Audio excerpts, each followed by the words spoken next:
जय श्री राम। जय हनुमान। भक्तों, आज मंगलवार के दिन हम मंगलवार व्रत कथा का पठन करेंगे। यह कथा स्त्री तथा कन्याओं को विशेष रूप से लाभप्रद है। उनके लिए पति का अखंड सुख, संपत्ति तथा आयु की प्राप्ति होती है। वे सदा सुहागिन रहती हैं। स्त्रियों को मंगलवार के दिन पार्वती मंगल गौरी पूजन करके मंगलवार व्रत विधि कथा अथवा मंगल गौरी व्रत कथा सुननी चाहिए। यह कथा सर्व कल्याण को देने वाली है। तो चलिए इस कथा को हम सुनते हैं। एक बार नैमिषारण्य तीर्थ में 88,000 मुनि एकत्र होकर सूत जी से पूछने लगे, हे महामुनि, आपने हमें अनेक पुराणों की कथाएं सुनाई हैं। अब कृपा करके हमें ऐसा व्रत और उसकी कथा बताएं जिसके करने से संतान की प्राप्ति हो तथा मनुष्यों के रोग, शोक, अग्नि, सर्प दुख आदि का भय दूर हो। कलयुग में सभी जीवों की आयु बहुत कम है। इस पर यदि उन्हें रोग चिंता के कष्ट लगे रहेंगे तो फिर वे श्री हरि के चरणों में अपना ध्यान कैसे लगा सकेंगे। श्री सूत जी ने कहा, हे मुनियों, एक बार युधिष्ठिर ने भी भगवान श्री कृष्ण से लोक कल्याण के लिए यही प्रश्न किया था। भगवान श्री कृष्ण और युधिष्ठिर का संवाद मैं आपके समक्ष कहता हूँ, ध्यान देकर सुने। एक बार हस्तिनापुर की राजसभा में योगी राज श्री कृष्ण बैठे हुए थे। तब युधिष्ठिर ने भगवान श्री कृष्ण से प्रश्न किया, हे प्रभु नंद नंदन गोविंद, आपने मुझे अनेक कथाएं सुनाई हैं। आज कृपा कर कोई ऐसा व्रत या कथा सुनाएं जिसके करने से मनुष्य रोग, चिंता तथा भय से मुक्त हो तथा उसे पुत्र की प्राप्ति हो। हे प्रभु, बिना पुत्र मनुष्य का जीवन व्यर्थ है, क्योंकि वह नरकगामी होता है। पुत्र के बिना मनुष्य पितृ ऋण से भी छुटकारा नहीं पा सकता। उसके पितर पितृलोक में अतृप्त रहते हैं। अतः पुत्रदायक व्रत बतलाएं। भगवान श्री कृष्ण ने कहा, हे राजन, मैं एक प्राचीन इतिहास सुनाता हूँ, आप उसे ध्यानपूर्वक सुने। कुंडलपुर नामक एक नगर में नंदा नामक एक बुद्धिमान ब्राह्मण रहता था। उसका गुजारा जैसे तैसे चल ही जाता था, परंतु वह बहुत दुखी रहता था क्योंकि उसके कोई संतान नहीं थी। उसकी पत्नी सुनंदा पतिव्रता थी। वह भक्ति पूर्वक श्री हनुमान जी की आराधना करती थी। मंगलवार के दिन व्रत करके अंत में भोजन बनाकर हनुमान जी को भोग लगाने के बाद स्वयं भोजन करती थी। एक मंगलवार को गृह कार्य भी अधिकता के कारण वह हनुमान जी को भोग न लगा सकी। इस पर उसे बहुत दुख हुआ। उसने स्वयं भी भोजन नहीं किया। प्रण किया कि अब मैं अगले मंगलवार को हनुमान जी को भोग लगाकर ही अन्न जल ग्रहण करूंगी। 6 दिन तक ब्राह्मणी सुनंदा अपने प्रण के अनुसार भूखी प्यासी और निराहार रही, परंतु 7वें दिन मंगलवार को वह प्रातःकाल ही बेहोश होकर गिर पड़ी। सुनंदा की इस असीम भक्ति से श्री हनुमान जी बहुत प्रसन्न हुए और उसके सम्मुख प्रकट होकर बोले, सुनंदा, मैं तेरी भक्ति से बहुत प्रसन्न हूँ, तू उठ और वर मांग। सुनंदा अपने आराध्य देव श्री हनुमान जी को अपने समक्ष पाकर आनंद से विह्वल हो उनके चरणों में गिर पड़ी और बोली, हे प्रभु, मेरे कोई संतान नहीं है, कृपया करके मुझे संतान प्रदान करें। श्री हनुमान जी ने कहा, तेरी इच्छा पूर्ण होगी, तेरे यहाँ एक कन्या उत्पन्न होगी, उसके अष्टांग प्रतिदिन सोना दिया करेंगे। इस प्रकार वर देकर श्री हनुमान जी अंतर्ध्यान हो गए। ब्राह्मणी सुनंदा बहुत हर्षित हुई। उसने यह समाचार अपने पति से जाकर कहा। ब्रह्मदेव कन्या का वरदान सुनकर पहले तो दुखी हुए, परंतु सोना मिलने की बात सुनी तो वो बहुत प्रसन्न हो उठे। विचार किया कि ऐसी कन्या के साथ मेरी निर्धनता भी समाप्त हो जाएगी। श्री हनुमान जी की कृपा से ब्राह्मणी ने एक सुंदर कन्या को जन्म दिया। 10वें दिन ब्राह्मण ने उस बालिका का नाम कर संस्कार कराया। उसके कुल पुरोहित ने उस बालिका का नाम रत्नबाला रखा। कन्या ने पूर्व जन्म में विधि विधान से मंगल देव का व्रत किया था। उसके पुण्यों के फलस्वरूप रत्नबाला का अष्टांग प्रतिदिन बहुत सा सोना देता था। उस सोने से नंदा ब्राह्मण बहुत धनवान हो गया। ब्राह्मणी सुनंदा भी बहुत अभिमानी हो गई। रत्नबाला जब 10 वर्ष की हो गई तो एक दिन सुनंदा ने नंदा ब्राह्मण से कहा, मेरी पुतनी रत्नबाला विवाह योग्य हो गई है, अतः कोई सुंदर तथा योग्य वर देखकर उसका विवाह कर दें। यह सुनकर नंदा ब्राह्मण बोला, अभी तो रत्नबाला बहुत छोटी है, अभी से क्यों परेशान होती हो।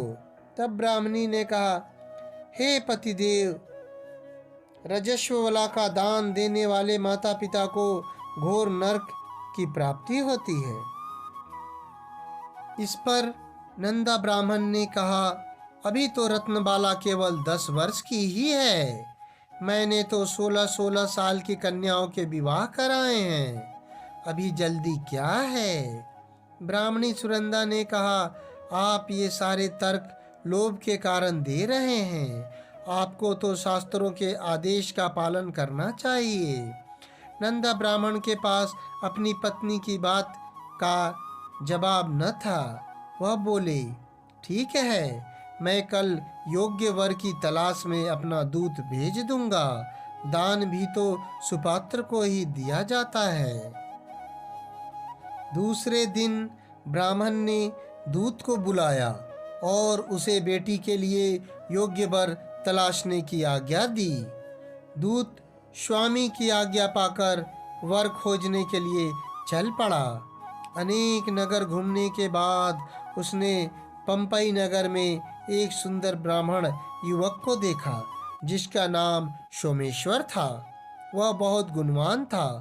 दूत ने इस सुंदर व गुणवान ब्राह्मण पुत्र के बारे में अपने स्वामी को पूर्ण विवरण दिया। ब्राह्मण नंदा को भी सोमेश्वर अच्छा लगा और फिर एक शुभ मुहूर्त में विधि पूर्वक सोमेश्वर को कन्या का दान करके ब्राह्मण ब्राह्मणी संतुष्ट हो गए। लोभी ब्राह्मण नंदा ने रत्नबाला का कन्यादान तो कर दिया था, परंतु वह बहुत खिन्न था। उसने विचार किया कि रत्नबाला अब ससुराल चली जाएगी, इससे जो सोना मुझे मिलता है वह आगे नहीं मिलेगा। मेरे पास जो धन था कुछ तो इसके विवाह में खर्च हो गया और जो शेष बचा है वह भी कुछ दिन के पश्चात समाप्त हो जाएगा। उसने विचार किया कि अब कोई ऐसा उपाय करूं कि रत्नबाला मेरे घर में ही बनी रहे। आखिर उसने एक क्रूर निर्णय ले लिया। उसने विचार किया कि जब रत्नबाला का पति सोमेश्वर उसे अपने घर वापस लेने जा रहा होगा तो वह मार्ग में उसका वध करवा देगा और अपनी पुत्री को अपने घर वापस ले आएगा, जिससे नियमित रूप से उसे सोना भी मिलता रहेगा और समाज की नजर से भी वह बच जाएगा। प्रातः काल हुआ।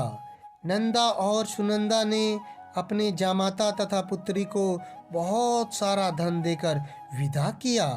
सोमेश्वर अपनी पत्नी रत्नबाला को लेकर अपने नगर की तरफ चल दिया।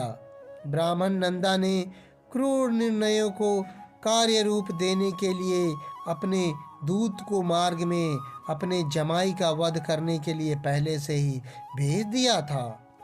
दूत मार्ग में ही छिपकर बैठ गया और जैसे ही सोमेश्वर उसके छिपे स्थान पर पहुंचा, ब्राह्मण दूत ने स्वामी की आज्ञा का पालन करते हुए सोमेश्वर का वध कर दिया और यह समाचार ब्राह्मण तक भी पहुंचा दिया। अपने जामाता के वध का समाचार सुनकर नंदा ब्राह्मण अपनी पत्नी के साथ वहां पहुंचा जहां यह जघन्य कार्य हुआ था और रुदन करती हुई अपनी पुत्री से बोला, पुत्री, लुटेरों ने ऐसा अनर्थ करते हुए कुछ नहीं सोचा। भगवान की यह कैसी इच्छा थी, लेकिन भगवान की इच्छा के आगे किसी का कोई वश नहीं चलता। अब तू घर चल, जो भाग्य में लिखा है वही होता है। अपने पति की मृत्यु से रत्नबाला बहुत दुखी हुई।